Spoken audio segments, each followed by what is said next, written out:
Hello and welcome to the West Asia Post with me, Ghadi Francis. I stand in a region that has always been known for its divisions, for its differences. At times, way too many to ignore. So can countries here come together for a security alliance?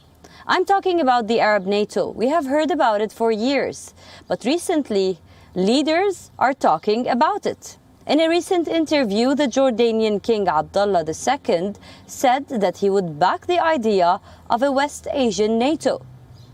But is such a military alliance truly possible in West Asia? Let's take a look. It is the reddest of red herrings in West Asia. A regional security alliance against common enemies. But suddenly, everyone is talking about it. The most recent comment, that was by Jordan's King Abdullah. He says he would support a West Asian version of NATO.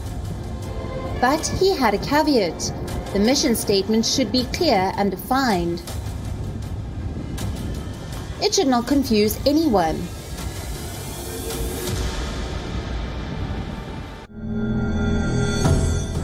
An Arab NATO? What does it mean?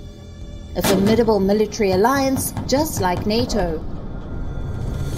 But this one will be based in West Asia. The idea is not a new one. Ideas of a military alliance have long been floating in the region. This one talks about the Arab states, namely Saudi Arabia, the United Arab Emirates, Kuwait, Bahrain, Oman and Qatar. Egypt and Jordan would be additional members. The idea was floated by the Trump administration. It wanted to be a bulwark against Iran. The sole intention is to take on Tehran. But what the US hoped for was deeper cooperation. Cooperation on missile defense, military training, counter-terrorism, and growing economic and political ties. It all sounds very idealistic. But building an Arab NATO is not easy. This is because of three main reasons. One, it is not a true relationship of equals. Saudi Arabia could easily end up dominating the alliance. Two, the role of Israel. The Israeli-Palestine conflict has divided the Arab world. Until the normalization, Arab states backed Palestine. But now, things are a little different here. So no one knows what role Israel could play. And three, there is immense lack of trust between the countries. But regardless of the differences, the need of a strong military alliance seems to be the consensus. Currently, Israel and the US are building a defense system in West Asia. And who is using this system? Not just Israel, but even Arab states. Benny Gantz did not confirm which Arab states are a part of it, but he did say some Iranian attacks were thwarted. So clearly, the battle lines are drawn. Iran on one side, Israel and the Gulf states on the other. West Asia Bureau, WION, World is One. Saudi Arabia, the JCPOA, Qatar, and much more. We have a lot more lined up for you in this edition of the West Asia Post. But first, as usual, let's take a look at what else is making the headlines across West Asia. A poisonous gas leak in Jordan's southern port city of Aqaba killed 13 people and injured 251 others. Jordan's King Abdullah II has called for those responsible for the deadly gas leak to be held accountable.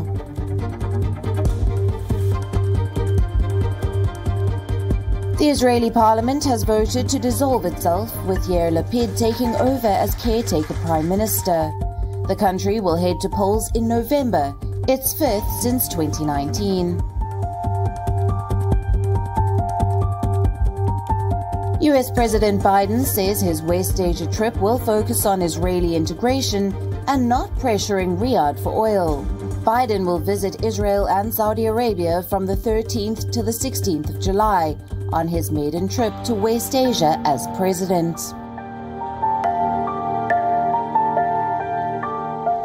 Turkey seeks extraditions from Finland and Sweden under NATO bid deal. Turkey's Justice Minister says Ankara is seeking the extradition of 12 alleged Kurdish suspects from Finland and 21 from Sweden.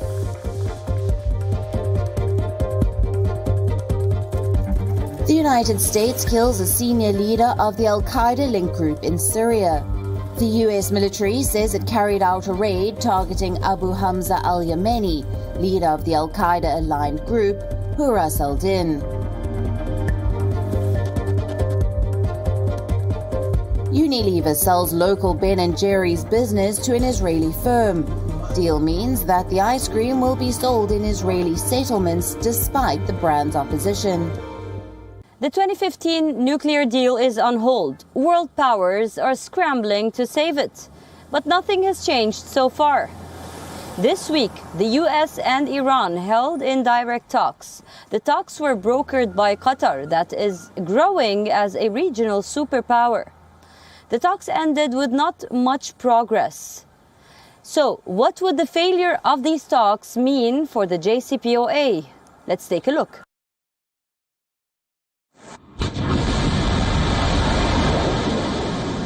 On Sunday, Iran tested out the Zuljana satellite launcher. On paper, it's a space vehicle, a satellite launcher. But in reality, it can be used as a long-range ballistic launcher. The launcher weighs 52 tons. It is 25 meters long, can carry up to 220 kilograms. It could even carry nuclear warheads. 3 tests have been scheduled for this launcher. Sunday was the second one. Now, the White House is not happy with this move. They called it unhelpful and destabilizing.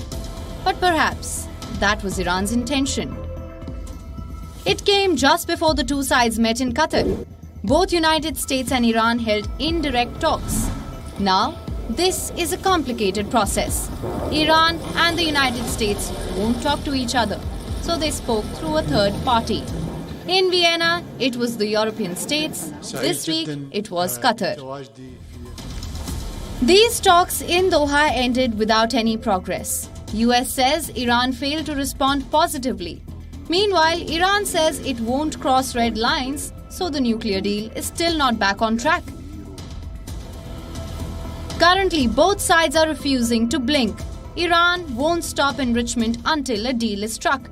The United States won't repeal sanctions until a deal is struck. Multiple rounds of talks, countless negotiations, allegations, counter-allegations, threats of attacks. The Iran nuclear deal has seen a lot, but countries are still scrambling to save it. Currently, what is needed to reach an agreement is a realistic view of the talks for both sides. Keeping the window of diplomacy open is the best option. So that's where things stand now. America and Iran want to seal the deal. There is a need to salvage the historic JCPOA. But it's rarely as easy, with the baggage of decades-old mistrust and hatred. West Asia Bureau, WION, World is One. Palestine President Mahmoud Abbas is said to be facing mutiny in the ranks. Why? The growing nepotism in the PLO and a decades-long failed peace process. A recent survey showed that most Palestinians chose Hamas over Fatah. So who will succeed the 86-year-old president? And what can Fatah do to reshape itself? We bring you the story. For decades, Palestinian politics was dominated by this man, Yasser Arafat. The Palestinian struggle was synonymous with him. Until he was alive, there was unity in the movement. But in 2004, Yasser Arafat died, and with his death, factionalism crept in.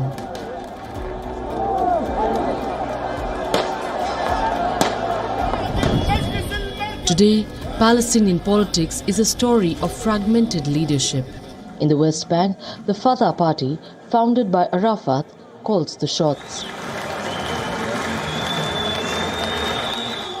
In Gaza, it's the Hamas. Since then, Palestinian politics has been in gridlock. In focus is one man, Mahmoud Abbas. He is the president of the State of Palestine and the chairman of the Palestinian Liberation Organization. The PLO was created in 1964 with just one goal: to liberate Palestine. Even today, it acts as the representative of the Palestinian people at the United Nations. But mutiny against Abbas has been growing in the ranks. Why? One, because the 86-year-old president maintains a tight grip over the PLO. Two, Palestinians have not been to the ballot box for 16 years. Their aspirations for a two-state solution are strongly rejected. Violence flares almost daily in the West Bank.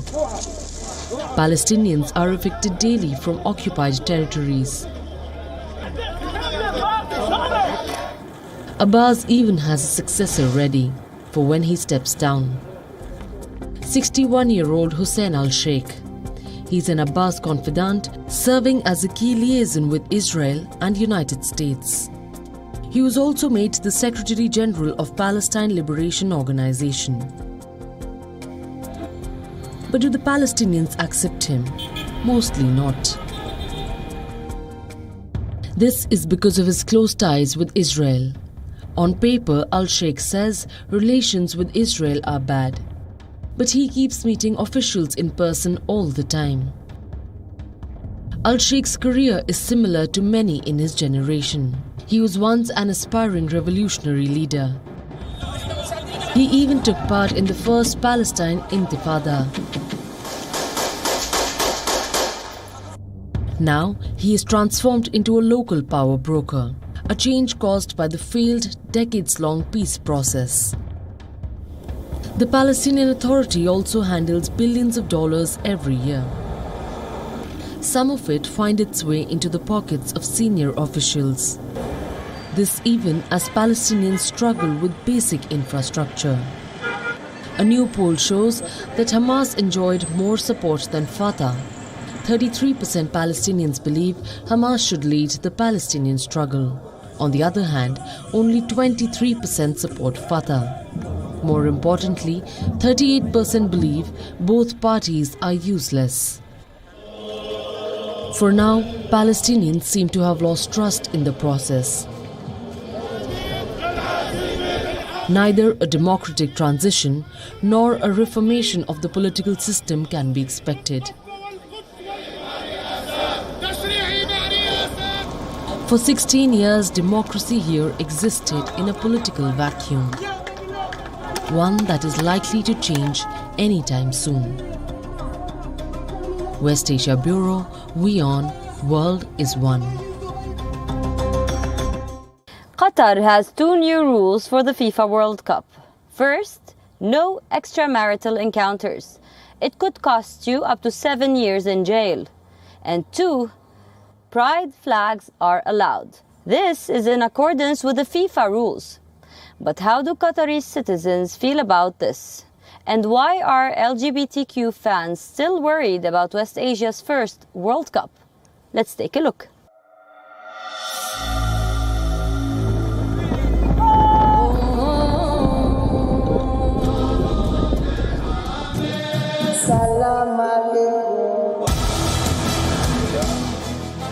Millions of football fans, adrenaline-pumping matches, football's greatest on the fields, and all eyes on one elusive cup. Qatar is ready for the FIFA World Cup. It is the first World Cup to be held in West Asia, the biggest event to take place in the Arab world. and Qatar is leaving no stone unturned. It is using the tournament to showcase its rise. From a small pearl diving enclave to a Gulf metropolis. But this World Cup poses some unique challenges, and with it comes some weird diktats. One report says sexual intercourse is banned during the 2022 World Cup. What does that mean? Unmarried people cannot engage in intercourse. Anyway, unmarried intercourse is illegal in Qatar, so the World Cup also has similar rules.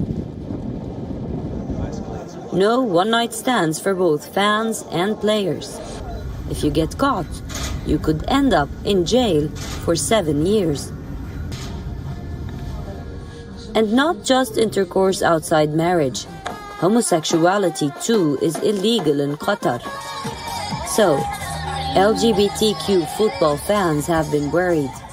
But Qatar and FIFA both have said they can watch the World Cup without fear.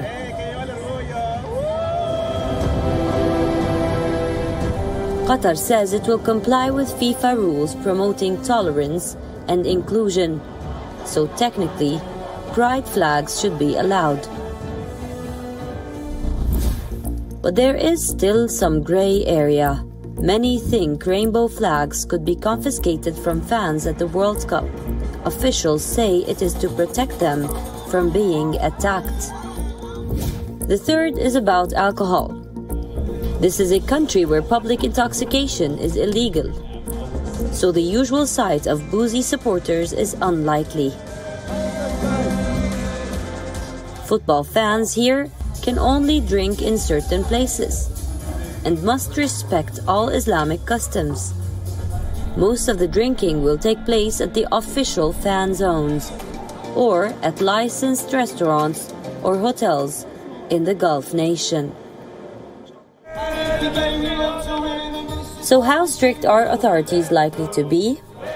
Under Qatari law, all of the above are illegal. Organizers hope that fans respect the rules and be moderate in their behavior. But the authorities are preparing for any and every scenario. There are 8 stadiums within a 70-kilometer radius. With most fans staying in Doha, there is potential for trouble. However, organizers insist they are prepared for all eventualities. West Asia Bureau, WION, World is One. American President Joe Biden is not the only one who will be visiting Saudi Arabia. He's being followed by swarms of tourists. It is a $1 trillion push by Riyadh to build a global tourism economy. Now, the Saudi Crown Prince Mohammed bin Salman is hoping for some 100 million visitors by 2030. But some call it a way to whitewash the kingdom's brutal history. Let's take a look.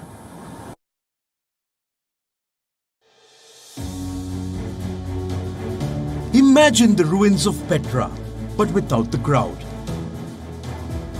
Or the turquoise waters of the Maldives, but at half the price. You would want to visit, right? That is exactly what Saudi Arabia is now pushing. The kingdom is eyeing a tripling of foreign tourists in 2022. The transformation is part of the Crown Prince's 2030 vision. Mohammed bin Salman wants to move away from oil and diversify the economy. So the first sector in focus is tourism. Tourism in Saudi Arabia is an untapped arena. In fact, Saudi Arabia didn't offer a tourism visa until September 2019. This was when they made a surprising announcement. Visitors from 49 countries could enter for a fee of just $117 at an airport. Months later, the pandemic struck, derailing any tourism plans that the kingdom had in place. The rest would be people traveling within Saudi Arabia. some 30 million visits will also be religious trips by both residents and foreigners. This will be largely to Mecca and Medina, Islam's two holiest sites. There is also Neom, the mega city being built in a desert. It is the brainchild of Crown Prince Mohammed bin Salman. Neom has been hailed as humanity's next chapter. Once completed, it will be 33 times the size of New York. Neom is a crucial part of the Crown Prince's 2030 vision, and he has left no stones unturned. The glitzy futuristic city will cost approximately $500 billion. Along with Neom, the kingdom is also promoting Diriyah, the seat of the first Saudi state. It is being redeveloped as a heritage and entertainment destination.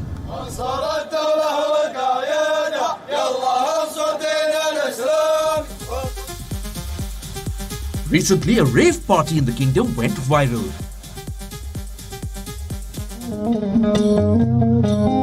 But not everyone is buying this dream. Saudi Arabia's strict rules and the murder of Jamal Khashoggi still raises concerns. But the Crown Prince is adamant. Riyadh is hoping to sweeten the tourism experience with perks and offers. But it looks like not everyone is keen to be a part of Saudi Arabia's new future. West Asia Bureau, WION World is One. We will end our bulletin with a story of resistance, one of a Palestinian bride, Rabiha Rajabi. She did not think that she would be holding her wedding celebrations in the rubble of her own home. But Israeli authorities destroyed her home and her dreams. We take a look. This used to be our home, our dream and our memories. We lived the good days here and the bad ones too.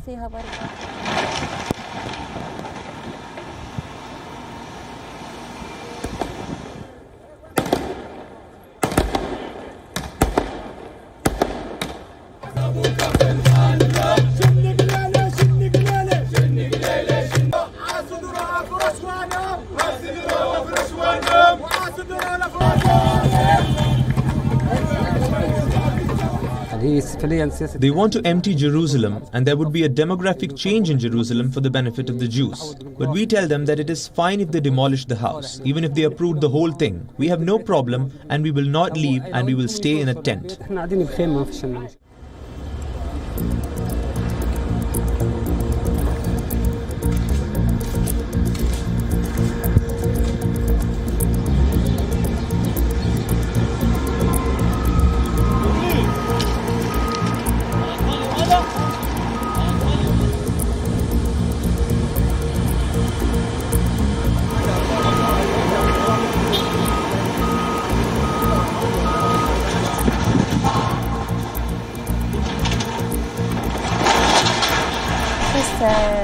I have a mix of emotions, some of joy and some of sadness, because I was supposed to leave my house on my wedding day. But it was the fate that decided that I will leave from a pile of rubble instead.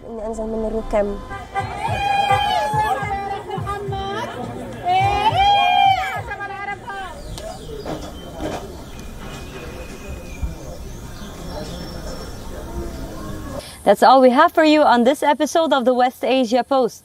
I will see you next week with a brand new lineup, bringing you more stories from the world's most volatile region. Until then, stay safe. I am Ghadi Francis, and you're watching WION World is One.